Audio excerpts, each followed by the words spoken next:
Alright, so at the start of this year's 112th Congress, I believe it's the 112th, Senate Leader Harry Reid requested from Secretary of Treasury Geithner to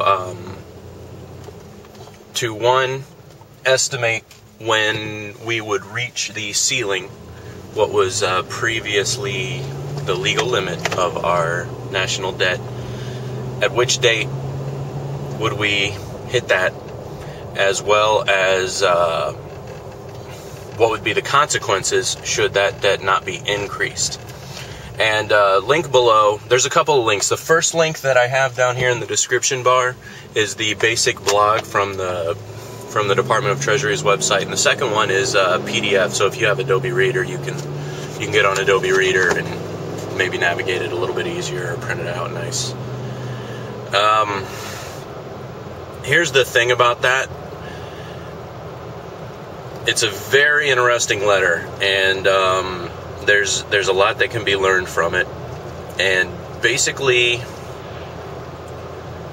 here's the thing. I'm going to give the letter a broad stroke. It talks about this isn't the first time it's happened. It continues to happen over and over. And, shit.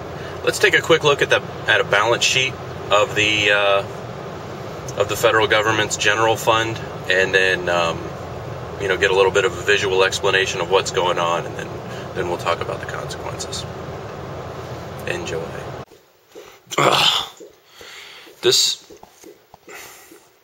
No shit. This is take 4. This is messing me up so bad. I've looked for data. This is just a gigantic fail of a damn video, not to use hipster economic terminology.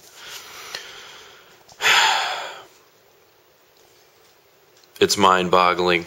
I don't want to be paranoid like the other paranoid people, but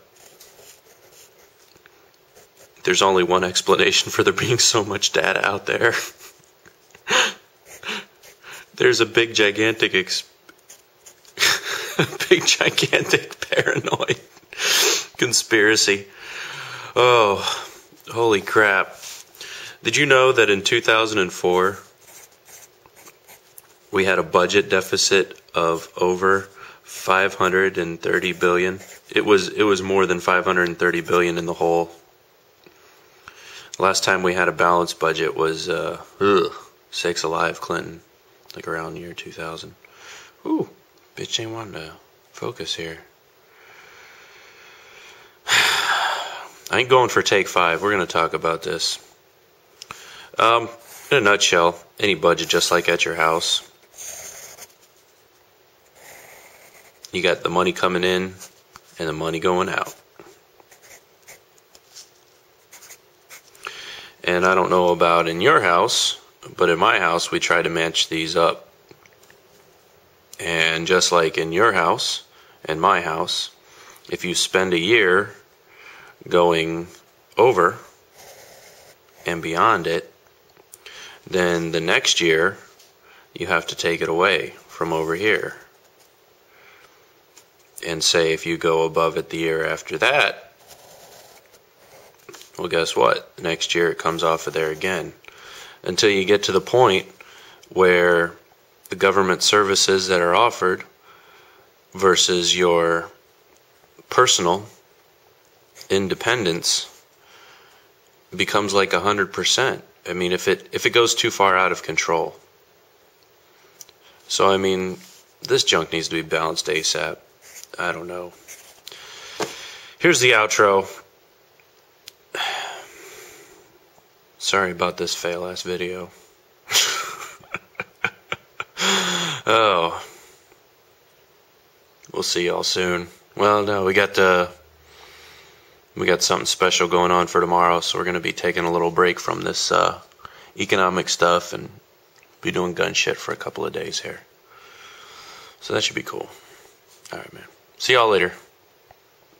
All right, so as you can see, through fair weather and foul, it has been quite a while since the assets have balanced the liabilities with our nation's general fund. Ergo, the things we want to do are greater than the things that we can afford to do at this time. Now, being that economy is a vehicle of labor and products, this isn't just about money. Like people say, follow the money. Let's follow the money all the way. And let's not even think about the money. Let's just associate the tasks versus what we can accomplish. The further you go, and I think in a roundabout way, this is the arguments against such a high national debt. But the further you go within that debt liability, the greater the amount of your physical efforts has to go towards just covering what's already happened. Now, looking at this simplistically, if you, in your own budget, in your home, if you spend a whole bunch of money with your credit cards and you buy a bunch of stuff and you use that stuff, but after a couple of years that stuff gets old, but you still are paying the bill, maybe you even sell the thing or you don't even have it anymore or it broke, but you're still paying the bill, I believe that is our greatest fear when it comes to the debt. You know, we end up to the point where our labors have become so great that we don't even remember what the fuck the bill is for anymore. The other part of it is, how much of these government programs are we going to enact? I mean, when's it gonna back up? And whenever you have a national debt like that of the general fund, when you look at the balance, when it all balances out, and in the long run, depending on the term that you spread it out, the percentage of your physical labors that are taxed towards the state instead of allowed for your individual becomes greater and greater. And there's so many people that aren't comfortable with that. But that's where we're at for now, and that's Secretary Geithner's letter and the situation we have with our Congress. We'll be doing more on this soon. Comments and video responses are open.